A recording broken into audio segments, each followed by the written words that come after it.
तो ये खबर आजमगढ़ से, जहां सांसद धर्मेंद्र यादव ने बीजेपी सांसद निरहुआ पर निशाना साधते हुए कहा कि वे तो ऐसे बड़े बड़बोले हैं कि ब्रह्मा को भी चुनौती दे देते हैं।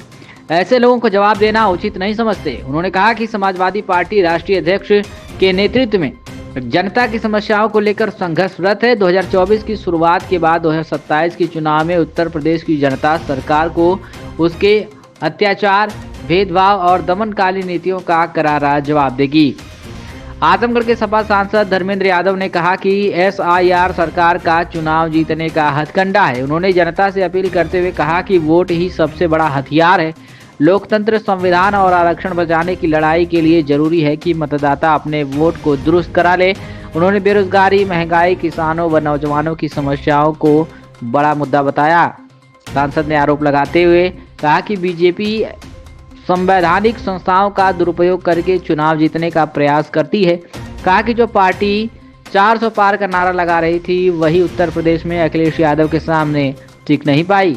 उन्होंने दावा किया कि गठबंधन ने 43 सीटें जीती हैं, जबकि 5 सीटों पर काउंटिंग में बेईमानी की गई। वाराणसी में प्रधानमंत्री की जीत के दावों पर भी उन्होंने सवाल उठाए। सांसद ने बिहार चुनाव पर भी टिप्पणी करते हुए कहा कि अभी चुनाव के परिणाम आए हैं, समीक्षा आगे की जाएगी। उन्होंने पद्म विभूषण सम्मान प्राप्त मुलायम सिंह यादव के व्यक्तित्व के खिलाफ विवादित रिपोर्ट को गलत बताया। साथ ही उन्होंने कहा कि पिछले लोकसभा चुनाव में आजमगढ़ जिले में 1,10,000 रेड कार्ड जारी किए गए थे। बावजूद इसके जनता ने समाजवादी पार्टी को जीत दिलाई। क्या कुछ कहना है मीडिया से बातचीत में धर्मेंद्र यादव, सांसद समाजवादी पार्टी का, आप सुनिए। क्या मामला है? देखिए, हम लोग लगातार जो SIR चल रहा है, उस SIR को लेकर हमारी पूरी पार्टी के सभी जिम्मेदार साथी मैदान में भी हैं और जगह जगह जो अनियमितताएं, दिक्कतें, शिकायतें हैं मतदाताओं की, उसको लेकर पूरी पार्टी के साथ आज जिलाधिकारी महोदय और उनके साथी अधिकारियों से मिले हैं। जो शिकायत अब तक मैदान से मिली, सारे पे चर्चा हुई है और आश्वस्त किया है जिलाधिकारी जी ने कि इस तरह की कोई दिक्कतें आगे नहीं। शिकायतें मिली सर? बहुत सारी शिकायतें हैं। कई परिवारों में जहां जितने मतदाता हैं उतने फॉर्म नहीं बांटे जा रहे हैं। आयोग ने 2-2 फॉर्म की व्यवस्था की है, जिसमें एक फॉर्म भर के BLO को वापस करने को, दूसरा फॉर्म मतदाता पे सबूत के तौर पे रखने की जो व्यवस्था दी है। बहुत सारी जगह वो दिक्कत है। कुछ जगह के BLO लोग भेदभाव कर रहे हैं वोटरों के साथ, पार्टीगत और तमाम एंगल से। वो तमाम जो बातें आई थी सबको अधिकारियों के सामने रखा है और हमें उम्मीद है कि ये शिकायतें न केवल दूर होंगी, बल्कि जो ड्राफ्ट आएगा 9 दिसंबर को, उसमें जो आज मतदाता सूची है 25 की, वही मतदाताओं का ड्राफ्ट आना चाहिए।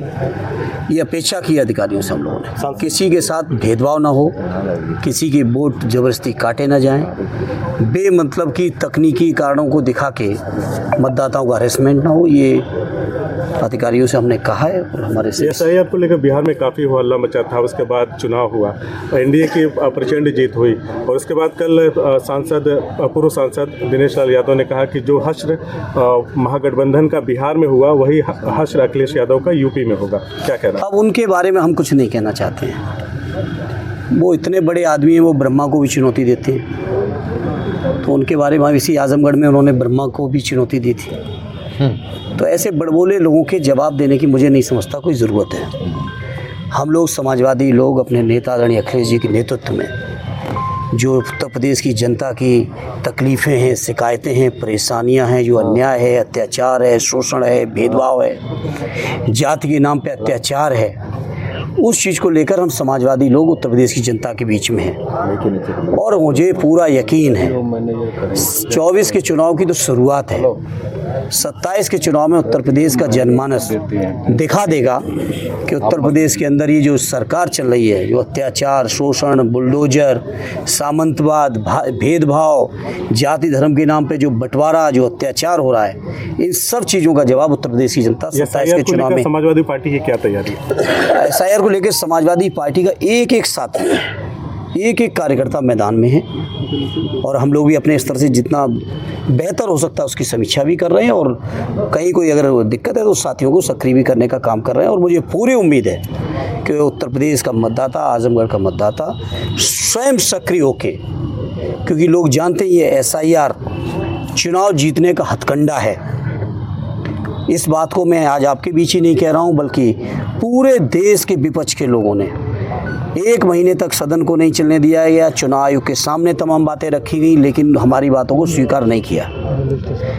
नहीं स्वीकार किया है चुनाव आयोग ने, वो अलग बात है, क्योंकि चुनाव आयोग के नियुक्ति में ही जब महामहिम मुख्य न्यायाधीश महोदय को हटा दिया गया, सुप्रीम कोर्ट के चीफ जस्टिस साहब को हटा दिया गया, तो अब इसके बारे में क्या कहना। लेकिन जनता जवाब देगी और जनता से मैं यही अपील करूंगा कि अपना एक एक वोट, जिसका भी वोट है या जो लोग 18 साल के हो रहे हैं, सभी लोग अपना वोट दुरुस्त करा लें, क्योंकि लोकतंत्र का सबसे बड़ा कोई हथियार है तो वोट है। और इस हथियार को अपने को तैयार करें आगामी लड़ाई को लड़ने के लिए, लोकतंत्र बचाने के लिए, संविधान बचाने के लिए, आरक्षण बचाने के लिए, गरीबों की सुविधाएं दिलाने के लिए, किसानों, नौजवानों की समस्याओं के समाधान के लिए, बेरोजगारी दूर करने के लिए, महंगाई दूर करने के लिए अगर कोई हथियार है तो वो हथियार वोट है। इसे सभी मतदाताओं से अपील है आपके माध्यम से, जहाँ तक भी हमारी आवाज़ जाए, वोट चोरी का कि सब काम छोड़ के अपना वोट पहले दुरुस्त करा लें। दिसंबर 9 अखिलेश जी कह रहे थे कि पीडी प्रहरी तैयार किया जाएगा।